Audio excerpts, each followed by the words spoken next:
ಮಂಗಳೂರಿನಲ್ಲಿ ನಿನ್ನೆ ಸುಹಾಸ್ ಶೆಟ್ಟಿಯನ್ನು ಕೊಲೆ ಮಾಡಿದ್ದಾರೆ. ಮುಸಲ್ಮಾನ್ ಯುವಕರು ಮಾಡಿದಂಥ ಈ ಒಂದು ಕೊಲೆ ಏನಿದೆ, ಈ ಕೊಲೆಗೆ ಕಾಂಗ್ರೆಸ್ಸಿನ ಸರ್ಕಾರವೇ ನೇರ ಹೊಣೆಯನ್ನು ಹೊರಬೇಕು. ಹಿಂದೂ ಕಾರ್ಯಕರ್ತ, ಯಾಕೆ ಇವನನ್ನು ಹಿಂದೂ ಕಾರ್ಯಕರ್ತ ಅಂತ ಹೇಳ್ತಿದ್ದಾರೆ ಅಂತ ಹೇಳಿದ್ರೆ, ಈ ರಾಷ್ಟ್ರದ ಅಮೂಲ್ಯ ಸಂಪತ್ತು ಗೋವಿನ ಸಂರಕ್ಷಣೆಯನ್ನು ಮಾಡುವಂಥ ಕೆಲಸವನ್ನು ಈ ನಮ್ಮ ಹಿಂದೂ ಯುವಕ ಮಾಡ್ತಾ ಇದ್ದ. ಅದೇ ದೊಡ್ಡ ಅಪರಾಧ ಅನ್ನುವಂಥ ರೀತಿಯೊಳಗೆ ಅವನ ಕೊಲೆಯನ್ನು ಮಾಡಿದ್ದಾರೆ. ಈ ಕೊಲೆಗೆ ಸರ್ಕಾರನೇ ಕಾರಣ. ಯಾಕೆ ಅಂತ ಹೇಳಿದ್ರೆ, ಅವರಿಗೆ ಕೊಡ್ತಾ ಇರೋವಂಥ ಕುಮ್ಮಕ್ಕು, ಅವರಿಗೆ ಕೊಡ್ತಾ ಇರೋವಂಥ ರಕ್ಷಣೆ.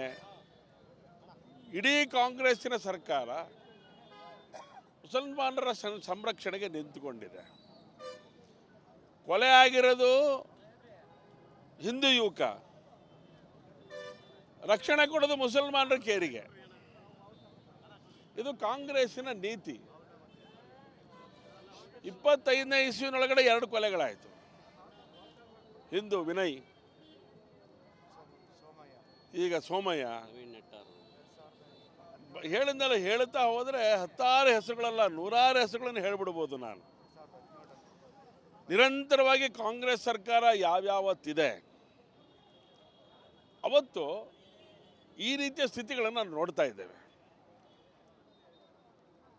ಮಧ್ಯದಲ್ಲಿ ಭಾರತೀಯ ಜನತಾ ಪಾರ್ಟಿ ಸರ್ಕಾರ ಇದ್ದಂಥ ಸಂದರ್ಭದಲ್ಲೂ ಮುಸಲ್ಮಾನರು ಅಟ್ಟಹಾಸ ನಾವು ನೋಡಿರೋರು. ಆದರೆ ಇಲ್ಲಿ ಸರ್ಕಾರಗಳು ಅನ್ನೋದಕ್ಕಿಂತ ಹೆಚ್ಚಾಗಿ ಒಂದೊಂದು ಸರಿ ಮುಸಲ್ಮಾನರ ಮಾನಸಿಕತೆ ಏನು ಅಂತ ಅರ್ಥ ಮಾಡ್ಕೋಬೇಕಾಗತ್ತೆ ನಾವು. ಮುಸಲ್ಮಾನರ ಮಾನಸಿಕತೆ ಹಿಂದೂ ಯುವಕರನ್ನ ಕೊಲೆ ಮಾಡುವಂಥದ್ದು. ಮುಸಲ್ಮಾನ್ ಗೂಂಡಾಗಳು ಅಂತ ಹೇಳ್ತಾರೆ. ಇವತ್ತು ಎಲ್ಲರಿಗೂ ನಾವು ಅದನ್ನು ಹೇಳುವಂಥ ಸ್ಥಿತಿ ಬಂದುಬಿಟ್ಟಿದೆ. ಅವತ್ತು ಹೇಳ್ತಾ ಇದ್ರು, ಏನ್ರಿ ಭಯೋತ್ಪಾದಕರೆಲ್ಲ ಮುಸಲ್ಮಾನರು ಅಂತ ಹೇಳ್ತೀರಾ ಅಂತ. ಹೌದು, ಭಯೋತ್ಪಾದನೆ ಮಾಡಿರೋರು ಎಲ್ಲರೂ ಕೂಡ ಮುಸಲ್ಮಾನರೇ. ನಾವೇನು ಮಾಡೋಣ? ಇವತ್ತು ಹಿಂದೂ ಯುವಕರನ್ನು ಕೊಲೆ ಮಾಡ್ತಿರೋದೆಲ್ಲ ಮುಸಲ್ಮಾನರೇ ಅಲ್ಲ ಅಂತ ಹೇಳಲಿಕ್ಕೆ ಬರುತ್ತಾ? ಸೊ ಹೀಗೆ ಮುಸಲ್ಮಾನ ಯುವಕರು, ಮುಸಲ್ಮಾನ ಸಮಾಜ, ಆ ಸಮಾಜದ ಮೇಲೆ ಹಿಡಿತ ತಪ್ಪಿಸಿದಂಥ ಪರಿಣಾಮವಾಗಿ ಇವತ್ತು ಈ ಥರದ ಕೊಲೆಗಳು ನಡೀತಾ ಇದೆ. ಇದು ಇವತ್ತಲ್ಲ ನಾಳೆ. ಇದರ ವಿರೋಧಿ ಪ್ರಕಟೀಕರಣ ಪ್ರಾರಂಭ ಆದರೆ ನಾವು ಇನ್ಮೇಲೆ ನಮ್ಮ ಹೋರಾಟಗಳನ್ನು, ನಮ್ಮ ಹೋರಾಟದ ದಾರಿಗಳನ್ನು ಬದಲಾವಣೆ ಮಾಡಿಕೊಳ್ಳುವಂಥ ಸ್ಥಿತಿ ನಿರ್ಮಾಣ ಆಗುತ್ತೆ. ಇದಕ್ಕೆ ನೇರ ಕಾಂಗ್ರೆಸ್ಸಿನ ಸರ್ಕಾರನೇ ಹೊಣೆ ಆಗಬೇಕಾಗತ್ತೆ. ಯಾಕೆಂದರೆ ಯಾವುದೇ ಸಂದರ್ಭದಲ್ಲಿ ಮುಸಲ್ಮಾನರು ಮಾಡಿದಂಥ ಅಟ್ಟಹಾಸವನ್ನು ಅವರಿಗೆ ರಕ್ಷಣೆ ಕೊಡುವಂಥ ಕೆಲಸ ಕಾಂಗ್ರೆಸ್ ಮಾಡುತ್ತೆ. ನಮ್ಮ ಮುಂದಿನ ಹೋರಾಟಗಳ ಸ್ವರೂಪನೇ ಬದಲಾವಣೆ ಮಾಡಿಕೊಳ್ಳುವಂಥ ಸ್ಥಿತಿ ಇದೆ ನಮ್ಮದು. ಇನ್ಮೇಲೆ ನಾವು ಗಾಂಧಿ ಬಜಾರಲ್ಲಿ ಮೆರವಣಿಗೆ ಮಾಡೋದಿಲ್ಲ, ನಾವು ಟಿಪ್ಪು ನಗರದಲ್ಲಿ ಮಾಡುವಂಥ ಸ್ಥಿತಿ ನಿರ್ಮಾಣ ಆಗುತ್ತೆ. MKK ರಸ್ತೆಗಳಲ್ಲಿ ಮಾಡುವಂಥ ಸ್ಥಿತಿ ನಿರ್ಮಾಣ ಆಗುತ್ತೆ. ಎಲ್ಲೆಲ್ಲಿ ಮುಸಲ್ಮಾನರು ಹೆಚ್ಚಿನ ಜನಸಂಖ್ಯೆ ಇದ್ದಾರೆ ಅಲ್ಲೇ ಹಿಂದೂಗಳೆಲ್ಲ ಹೋಗುವಂಥ ಸ್ಥಿತಿ ನಿರ್ಮಾಣ ಆಗುತ್ತೆ. ಇದಕ್ಕೆ ಅವಕಾಶ ಮಾಡಿಕೊಡ್ತಾ ಇದೆ ಕಾಂಗ್ರೆಸ್ಸಿನ ಸರ್ಕಾರ.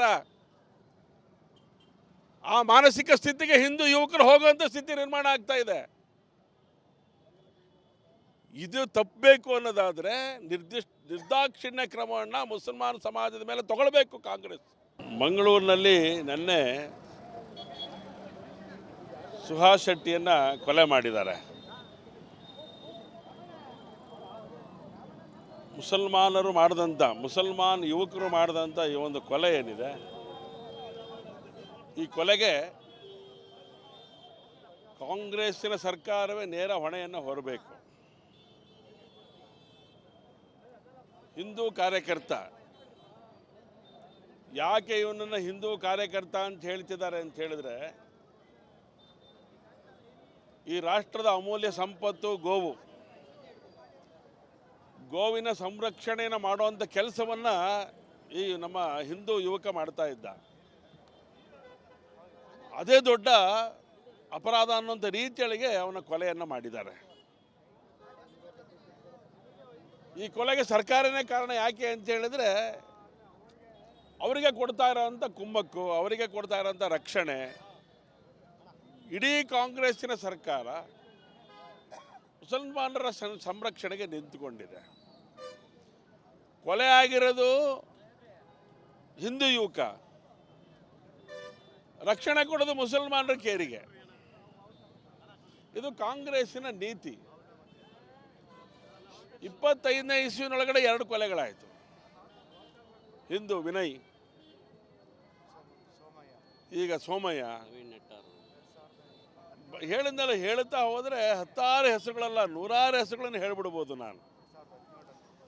ನಿರಂತರವಾಗಿ ಕಾಂಗ್ರೆಸ್ ಸರ್ಕಾರ ಯಾವ್ಯಾವತ್ತಿದೆ ಅವತ್ತು ಈ ರೀತಿಯ ಸ್ಥಿತಿಗಳನ್ನು ನಾವು ನೋಡ್ತಾ ಇದ್ದೇವೆ. ಮಧ್ಯದಲ್ಲಿ ಭಾರತೀಯ ಜನತಾ ಪಾರ್ಟಿ ಸರ್ಕಾರ ಇದ್ದಂಥ ಸಂದರ್ಭದಲ್ಲೂ ಮುಸಲ್ಮಾನರ ಅಟ್ಟಹಾಸ ನಾವು ನೋಡಿರೋರು.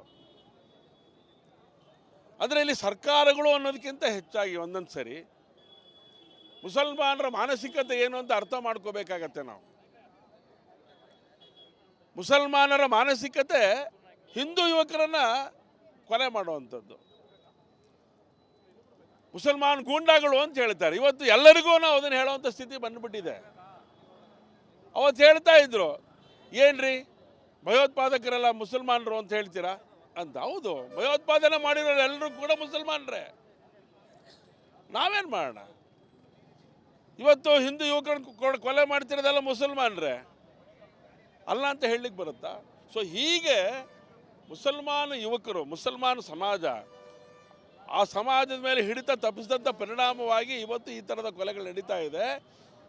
ಇದು ಇವತ್ತಲ್ಲ ನಾಳೆ. ಇದರ ವಿರೋಧಿ ಪ್ರಕಟೀಕರಣ ಪ್ರಾರಂಭ ಆದರೆ ನಾವು ಇನ್ಮೇಲೆ ನಮ್ಮ ಹೋರಾಟಗಳನ್ನು, ನಮ್ಮ ಹೋರಾಟದ ದಾರಿಗಳನ್ನು ಬದಲಾವಣೆ ಮಾಡಿಕೊಳ್ಳುವಂಥ ಸ್ಥಿತಿ ನಿರ್ಮಾಣ ಆಗುತ್ತೆ. ಇದಕ್ಕೆ ನೇರ ಕಾಂಗ್ರೆಸ್ಸಿನ ಸರ್ಕಾರನೇ ಹೊಣೆ ಆಗಬೇಕಾಗತ್ತೆ.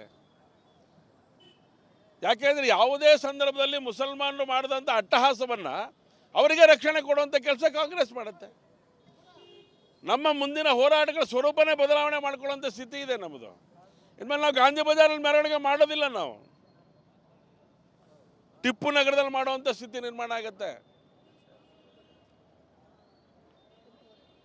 MKK ರಸ್ತೆಗಳಲ್ಲಿ ಮಾಡುವಂಥ ಸ್ಥಿತಿ ನಿರ್ಮಾಣ ಆಗುತ್ತೆ.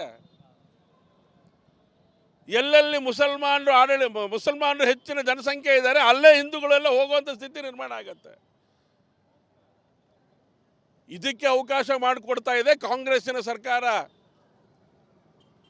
ಆ ಮಾನಸಿಕ ಸ್ಥಿತಿಗೆ ಹಿಂದೂ ಯುವಕರು ಹೋಗುವಂಥ ಸ್ಥಿತಿ ನಿರ್ಮಾಣ ಆಗ್ತಾ ಇದೆ. ಇದು ತಪ್ಪಬೇಕು ಅನ್ನೋದಾದರೆ ನಿರ್ದಾಕ್ಷಿಣ್ಯ ಕ್ರಮವನ್ನು ಮುಸಲ್ಮಾನ ಸಮಾಜದ ಮೇಲೆ ತಗೊಳ್ಬೇಕು ಕಾಂಗ್ರೆಸ್.